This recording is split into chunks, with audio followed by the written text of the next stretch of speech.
Magandang gabi, ating mga kababayan.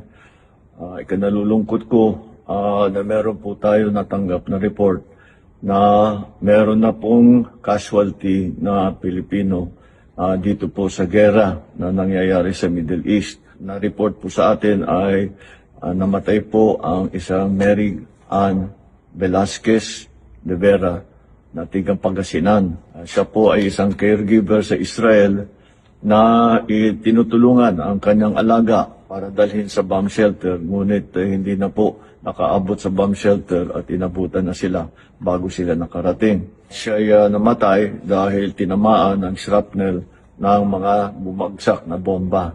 Na-identify na po siya ng kanyang asawa na isang OFW din na nagtatrabaho sa Israel.